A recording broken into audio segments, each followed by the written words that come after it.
parler en détail de cette initiative africaine, mais aussi de la semaine du climat et de la participation de l'Égypte à cette semaine sur le climat. Nous avons d'avoir avec nous en ligne, en direct, Madame Heba Qaoud, qui est professeure en économie. Bonsoir, Docteur Heba Qaoud.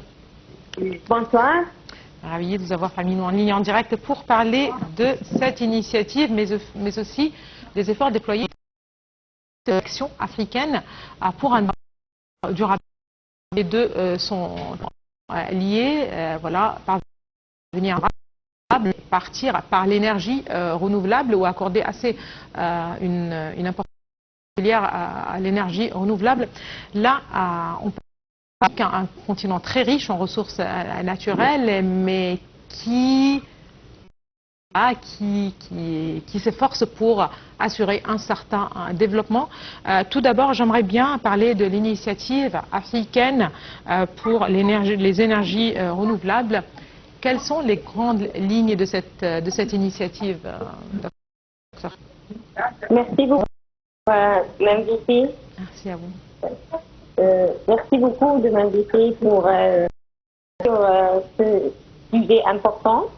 Plaisir. En fait, il y a plusieurs par le gouvernement égyptien pour une transition énergétique durable.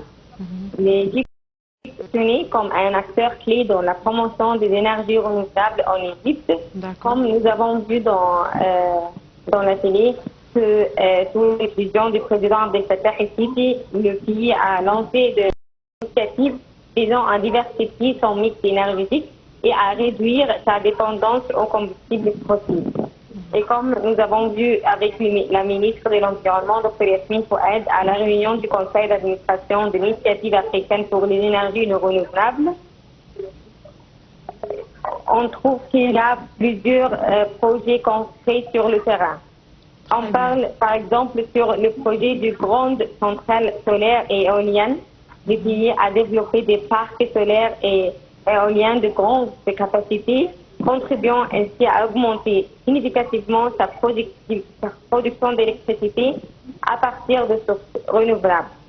En plus, on trouve avec cette visite du ministre qu'il y a que l'Égypte a noué des partenariats avec des investisseurs internationaux pour financer et développer des projets d'énergie renouvelable, bénéficiant aussi d'un transfert de technologie d'un savoir-faire.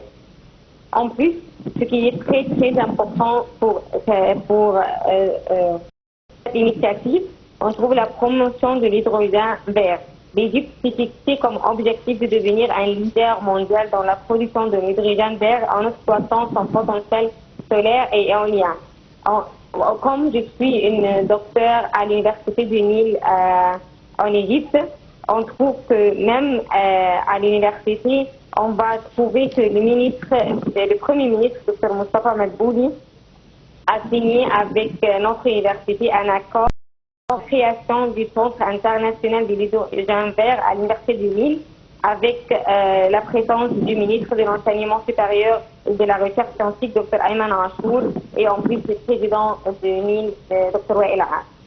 Pour cela, on trouve des perspectives pour l'avenir en Égypte. Par exemple, l'Égypte a l'ambition de devenir un hub régional pour les énergies renouvelables. Et les raisons effectives pour cet engagement, c'est la lutte contre le changement climatique, la sécurité énergétique et enfin la création d'emplois. Ça c'est super en fait, puisque vous parlez surtout de l'Égypte, docteur Heba. C'est très intéressant de rappeler que récemment on a vu une déclaration, si vous le voulez bien, une information qui a circulé. Voilà, c'est le Caire peut-être qui est la ville la plus ensoleillée du monde, si je ne me trompe pas. L'Égypte en général est exposée justement à des heures d'ensoleillement très étendues. Voilà, est-ce que ça nous aide dans ce processus de développement durable, si vous le voulez, et justement d'assurer cette énergie renouvelable? Oui, bien sûr, on doit mettre en achetant que nous, en Égypte, et pas seulement en Égypte, dans le continent africain, on a les ressources naturelles abondantes comme l'enseignement exceptionnel que vous venez de parler avec moi sur, et en plus de vents puissants, de nombreux cours d'eau, et on trouve aussi un potentiel important pour la géométrie, offrant ainsi des bases solides pour développer une production d'énergie renouvelable à grande échelle. Et en plus, on a des coûts compétitifs ici en Afrique par rapport au monde. Et enfin, on trouve qu'il y a en Égypte et dans le continent africain, bien sûr, la population africaine est jeune et en croissance rapide, ce qui entraîne une demande énergétique toujours plus importante. Et l'énergie renouvelable peut répondre à cette demande de manière durable et réduire la dépendance aux énergies fossiles. Certainement. Est-ce que les pays africains, justement, retour à l'initiative africaine sur les énergies renouvelables, est-ce que les pays africains ont les moyens et l'expertise, et si vous le voulez bien, le savoir-faire pour vraiment accélérer et étendre cette exploitation de leur potentiel en matière d'énergie renouvelable, ou ils vont aussi avoir besoin d'une certaine aide extérieure? En fait, pour les Africains, oui, on trouve des défis que nous devons relever ensemble. En fait, malgré le potentiel, l'Afrique manque encore d'investissements suffisants pour développer ses infrastructures énergétiques et développer les technologies nécessaires.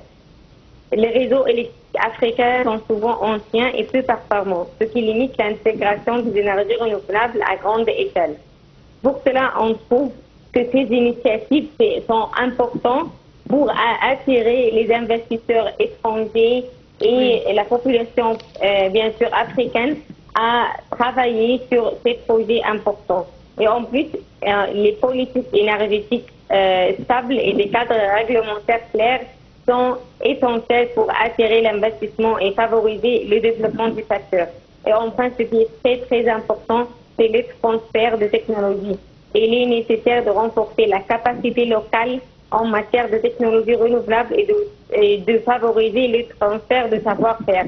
Pour cela, comme je vous ai parlé, le fait que nous cherchons à initier un centre pour l'hydrogène vert et les énergies renouvelables en Égypte avec un partenariat entre le gouvernement et l'académie à l'université, ce sont très importants pour aider les Égyptiens et les Africains et même les étrangers de se collaborer ensemble pour renforcer les capacités locales en Égypte et en continent africain, bien sûr, en matière de technologie renouvelable et de favoriser le transfert de savoir-faire.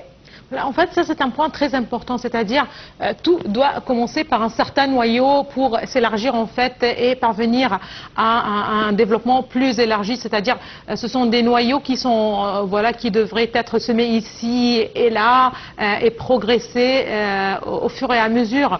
C'est l'Égypte aussi, voilà, et dans le cadre de voilà ce grand projet national, les grands projets nationaux, ce qu'on appelle les grands projets nationaux, les nouvelles villes sont des villes, voilà, on connaît bien qu'il y en a un certain nombre de villes qui sont voilà, déclarées des villes vertes.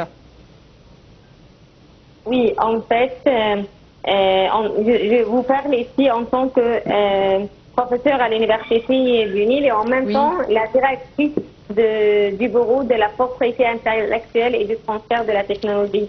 Et je vous... Voilà, ça je vais reprendre si vous me permettez, vous êtes directrice?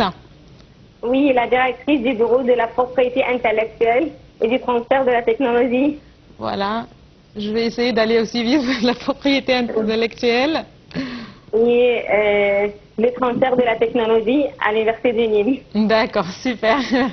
En fait, en tant que directrice du bureau, je trouve qu'on a en Égypte des inventions très importantes qui cherchent que nous devons leur aider à commercialiser ces technologies sur le marché et de montrer au monde qu'on a une capacité d'une production locale en matière de technologie renouvelable. Et on a des projets promoteurs. Pour cela, c'est très important de mettre l'accent sur de favoriser l'économie qui se base sur la connaissance. Très bien. Quand on parle de... Voilà, il y a une partie dans cette initiative, je vais revenir à l'initiative africaine, donc une partie qui parle en fait du développement de solutions intégrées pour faciliter l'accès aux services d'énergie propres, tout en contribuant à l'amélioration du bien-être humain et du développement durable.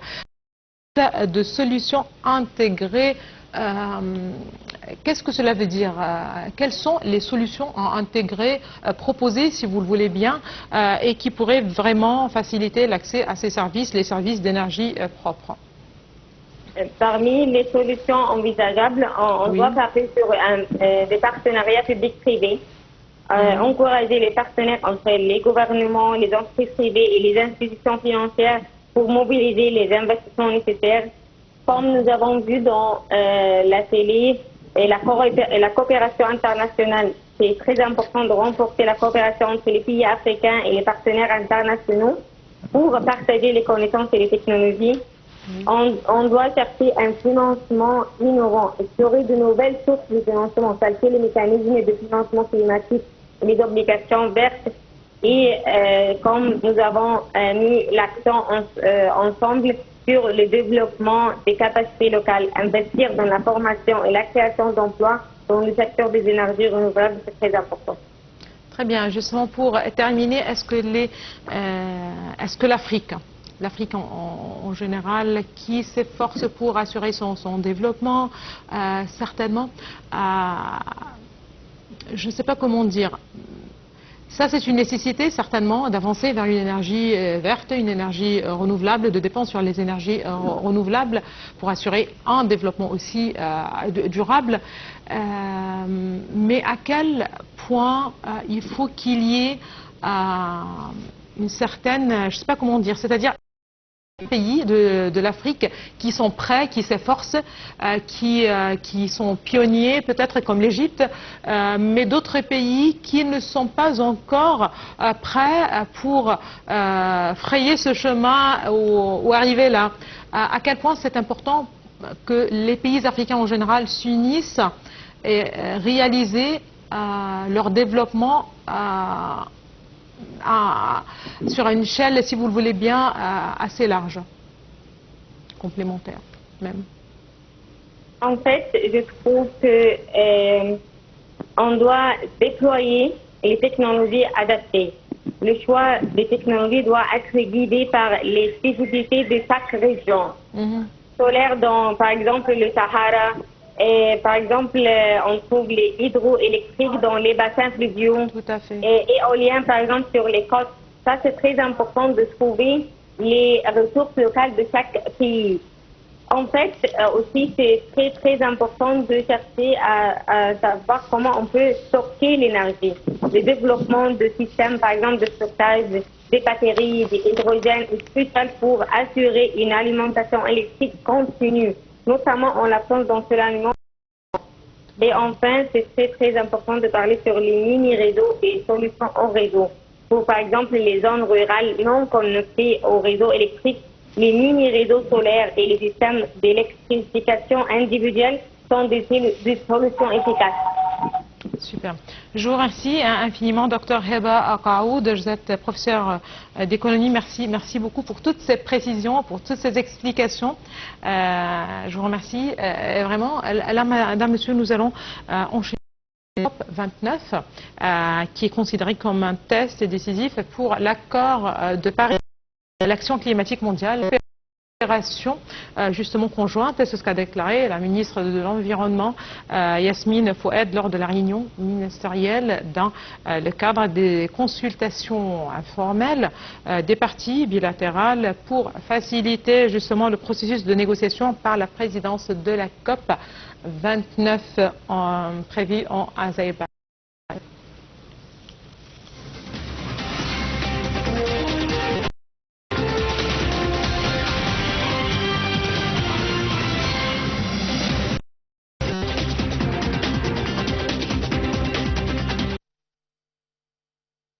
La COP29 est considérée comme un test décisif pour l'accord de Paris, l'action climatique mondiale et la coopération conjointe, a déclaré la ministre de l'Environnement Yasmine Fouad lors de la réunion ministérielle cadre des consultations informelles des parties bilatérales pour faciliter le processus des négociations par la présidence de la COP29 en Azerbaïdjan. La réunion organisée par Mukhtar Babayev, ministre de l'Environnement et des Ressources naturelles de l'Azerbaïdjan et président de la COP29, s'est déroulée dans le cadre des activités de la Semaine du climat, organisée lors de la 79e session de l'Assemblée générale des Nations unies à New York du 22 au 29 septembre, en présence de Chris Bound, Australie et du climat.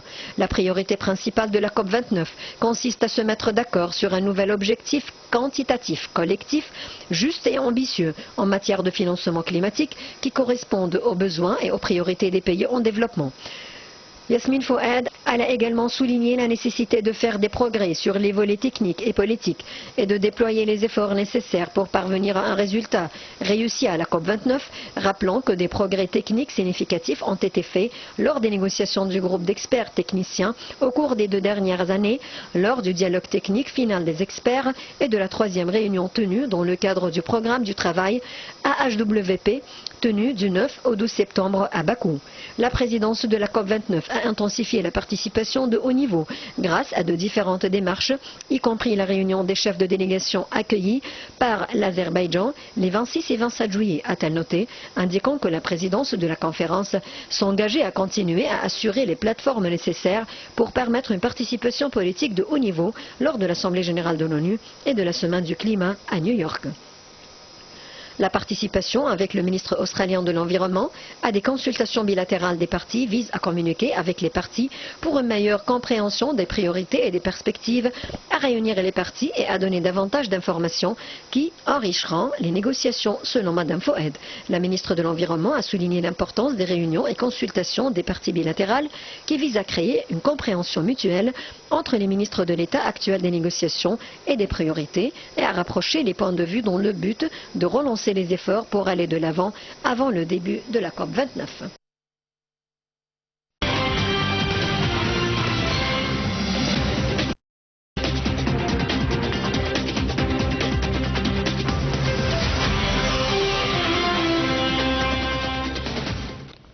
Voilà, on parlait tout à l'heure avec Dr Heba Akaoud des démarches qui ont été justement réalisées à l'Égypte pour réaliser qui ont été réalisées par l'Égypte justement pour assurer son développement ou le développement de l'énergie renouvelable et son développement durable aussi.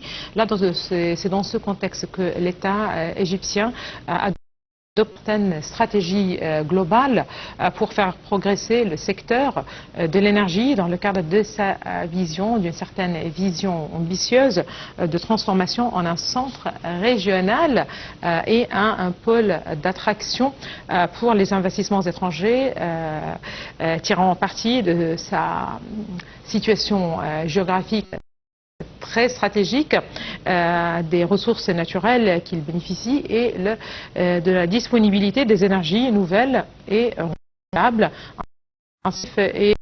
et des qui se sont développés au fil des dernières années, des quelques dernières années, peut-être les 7 dernières années.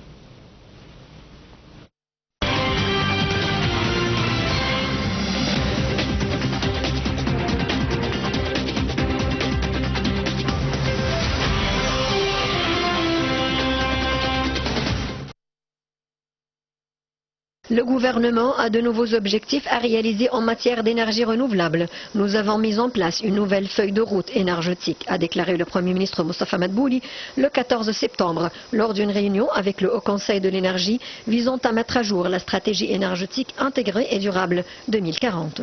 Étant donné les changements en Égypte et dans le monde liés au secteur de l'énergie, ainsi que l'apparition de nouvelles technologies comme l'hydrogène vert et l'arrêt de l'usage du charbon, il était indispensable de changer la composition composition du mix énergétique. Nous voulons réduire 28 gigawatts d'électricité supplémentaire à partir des énergies renouvelables d'ici 5 à 7 ans, a ajouté le Premier ministre. L'objectif du gouvernement est d'augmenter la part des énergies renouvelables dans le mix énergétique à 65% d'ici 2040 au lieu de 42% dans la stratégie 2035.